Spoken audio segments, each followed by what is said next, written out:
PM Modi ने UP के 6,10,000 लोगों के खाते में डाले 2691 करोड़ रुपए।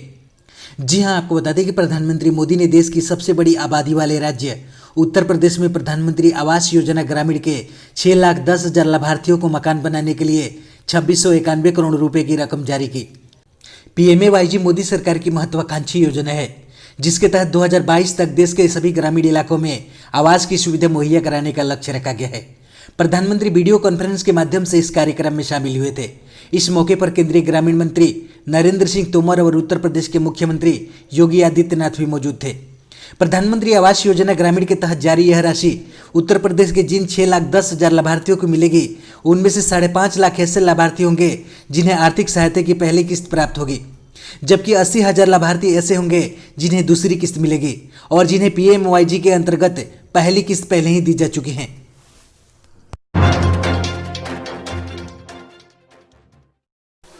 प्राइवेसी पॉलिसी पर मोदी सरकार के कड़े रुख के बाद आया व्हाट्सएप का बड़ा बयान। जी हां, आपको बता दें कि व्हाट्सएप अपने नई प्राइवेसी पॉलिसी को लेकर लगातार विवादों में घिरता जा रहा है। मोदी सरकार ने मंगलवार को व्हाट्सएप से नई प्राइवेसी पॉलिसी को वापस लेने को कहा था। अब फेसबुक के मालिकाना हक वाले इंस्टेंट मैसेजिंग ऐप ने कहा है कि कंपनी भ्रामक जानकारी को दूर करने पर काम कर रही है और हर तरह के सवालों का जवाब देने के लिए तैयार है। व्हाट्सएप के प्रवक्ता ने एक बयान में कहा कि कंपनी यह भरोसा दिलाना चाहती है कि इस अपडेट के जरिए हम फेसबुक के साथ डेटा शेयर नहीं कर सकते। व्हाट्सएप के प्रवक्ता ने कहा कि हमारा मकसद पारदर्शिता को बरकरार रखना है और नए विकल्प बिजनेस को इंगेज रखने के लिए हैं, ताकि वे अपने ग्राहकों की सेवा कर सकें और आगे बढ़ सकें। व्हाट्सएप हमेशा पर्सनल मैसेज को एंड टू एंड इंक्रिप्शन के साथ सुरक्षित रखेगा, ताकि फेसबुक या व्हाट्सएप पर कोई भी उन्हें ना देख सके। हम भ्रामक जानकारी को दूर करने के लिए काम कर रहे हैं और किसी तरह के सवालों का जवाब देने के लिए उपलब्ध हैं।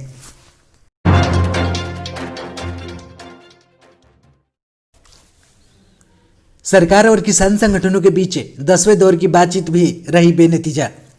जी हां, आपको बता दें कि मोदी सरकार द्वारा बनाए गए तीनों कृषि कानूनों को लेकर किसानों का अनिश्चितकालीन आंदोलन जारी है।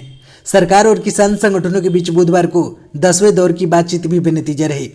सरकार ने किसानों को प्रस्ताव दिया कि एक निश्चित समय के लिए कानून पर रोक लगा दी जाए और एक कमेटी का गठन किया जाए जिसमें सरकार और किसान दोनों हो, लेकिन किसान संगठन इस प्रस्ताव पर राजी नहीं हुए। साथ ही सरकार की ओर से यह भी अपील की गई कि इस प्रस्ताव के साथ साथ आपको आंदोलन को भी खत्म करना होगा। सूत्रों के अनुसार कृषि मंत्री ने कृषि कानूनों पर क्लॉजवार चर्चा करने के लिए किसान यूनियनों से किसानों और सरकार के प्रतिनिधित्व वाली एक कमेटी बनाने को कहा है, जबकि सुप्रीम कोर्ट ने अगले आदेश तक कृषि कानूनों को लागू करने पर रोक लगा दी है। सरकार ने कहा है कि अगर जरूरत पड़ी तो वह कानूनों को लागू करने पर 1 साल तक इंतजार कर सकती हैं।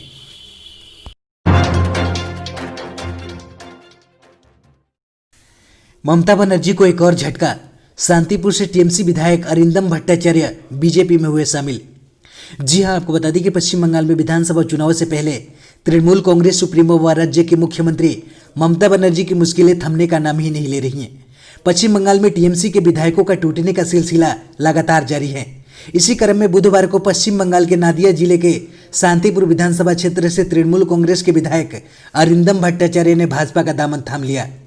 भाजपा महासचिव कैलाश विजयवर्गीय, भूपेंद्र यादव, अरुण सिंह और डी पुरंदेश्वरी तथा पार्टी प्रवक्ता शाहनवाज हुसैन की मौजूदगी में उन्हें पार्टी की सदस्यता दिलाई गई। बीजेपी में शामिल होने के बाद अरिंदम भट्टाचार्य ने कहा कि जनता की बेहतरी के लिए सपना देखा था। टीएमसी में हालात सुधारने की काफ़ी कोशिश की, लेकिन सब बेकार रहा।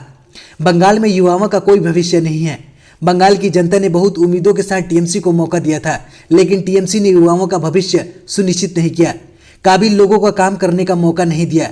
हर बंगाली से निवेदन है कि पीएम मोदी के नेतृत्व पर विश्वास करें। महीनों गायब रहने के बाद अचानक प्रकट हुए अलीबाबा के संस्थापक जैक मा। जी हां, आपको बता दें कि कई महीनों तक लगातार गायब रहने के बाद चीन के उद्योगपति और अलीबाबा के फाउंडर जैक मा यू ने अचानक दुनिया के सामने आए और एक ऑनलाइन कॉन्फ्रेंस के जरिए शिक्षकों को संबोधित किया। यह कार्यक्रम रूरल एजुकेशन की उपलब्धियों से जुड़ा एक एनुअल इवेंट का हिस्सा है, जो हर साल होता है। जैक मा की इवेंट में उपस्थिति पहले एक स्थानीय ब्लॉग में सामने आई थी। इसके बाद इस मामले से जुड़े लोगों ने इसकी पुष्टि की। चीन के तीसरे सबसे बड़े अमीर और अरबपति को लेकर दुनिया में बढ़ते दबाव के बाद चीन के सरकारी अखबार द ग्लोबल टाइम्स ने जैक मा का एक वीडियो जारी किया है। ग्लोबल टाइम्स के मुताबिक जैकमा ने बुधवार को चीन के 100 ग्रामीण शिक्षकों के साथ वीडियो लिंक के जरिए संवाद किया है। जैकमा ने शिक्षकों से कहा है कि जब कोरोना वायरस खत्म हो जाएगा तो हम फिर मिलेंगे।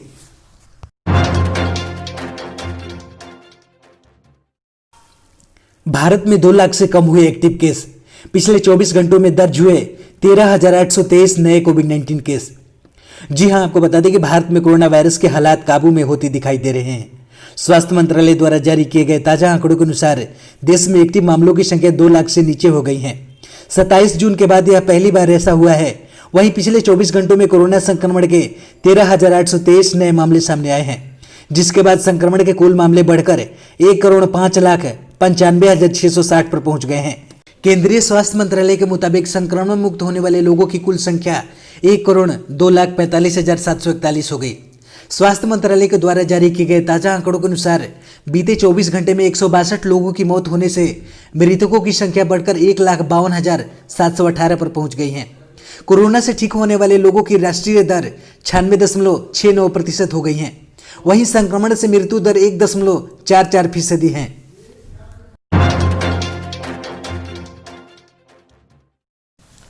यूपी में जौनपुर की हवा सबसे ज्यादा प्रदूषित, दूसरे नंबर पर रहा बनारस।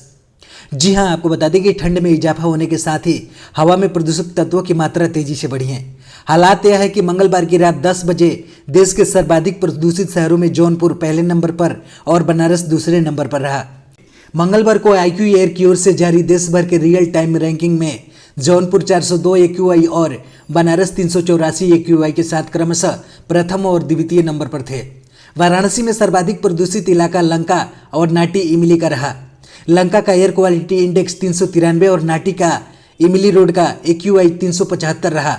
अर्दली बाजार का AQI 254 था।